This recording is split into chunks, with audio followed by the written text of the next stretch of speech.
Сәлеметсіздер ме? Мен Түгелбаева Дәметкен Ерболатовна, қазақ тілі мен әдебиеті пәнінің мұғалімі.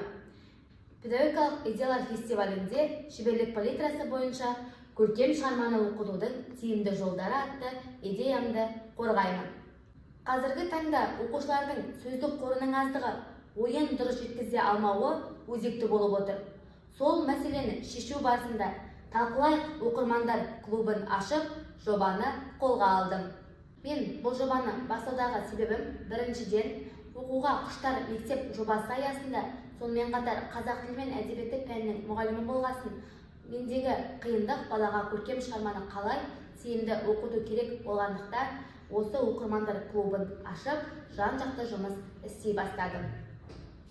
Бұл жобаның мақсаты оқушылардың кітапқа деген қызығушылығын арттырып, сөз саптау мәдениетін меңгерту, тілдік қорын молайту, ойын ашып, анық жеткізе білуге баулу. Міндеті мектеп оқушыларын шығармашылыққа баулу және қолдау, тиімді әдіс тәсілдер арқылы көркем шығарманы меңгерту. Бұл Талқылайық оқырмандар клубының жұмысы қалай іске асады?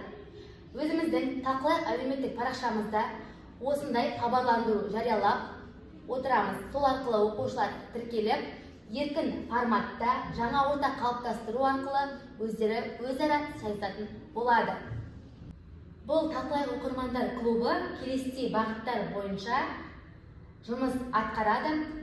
Себебі мен бірізділікті қалаған жоқпын, оқушыларды жалықтырып алмау мақсатында осындай бағыттарды қамтыдым. Бұл жерде біріншісі әдіс тәсілдер арқылы еркін форматта ойын айтып, талқылау жүргізу, яғни 50 минутқа жоспарлап, оқушыларға сабақ форматында әдіс тәсілдерді беріп, сол арқылы шығарманы талқылайтын боламыз. Келесі шығарма желісі бойынша эссе жазу. Оқушы оқып келген көркем шығармасын эссе жазу арқылы мазмұндап, ойын айтып, сөздік қорын байытып, әдемі сөздермен жеткізіп, жазып береді. Шығарма желісі бойынша көрініс қою және макет дайындауды көбіне 10-11 сыныптарға ұсынамын. Себебі олар көркем шығарманы кейбіреуі оқығанмен, кейбіреуі толықтай оқымайды. Ал осылай өздері көрініс қоятын болып, өздері жұмыстанса, бұл шығарманы меңгеріп алады. Яғни мен өзімнің мақсатыма жетіп, ол көркем шығарманы оқушыға меңгерте аламын. Және де оқушы шығармашылық қабілетін дамытатын болады. Келесі, жазушының өміріне байланысты сериалдар арқылы комикс салу. Бұл біздің жобаның жаңашыл бағыты, яғни ұлттық арнада беріліп жатқан ұлт ұстазы Ахмет Байтұрсыновқа арналған, Оян қазақ деп ұрандатқан Міржақып Дулатовқа арналған, Мен жастарға сенемін деп шырылдаған Мағжан Жұмабаевқа арналған, сонымен қатар ақиық ақын Мұқағали Мақатаевқа арналған сериалдар бар.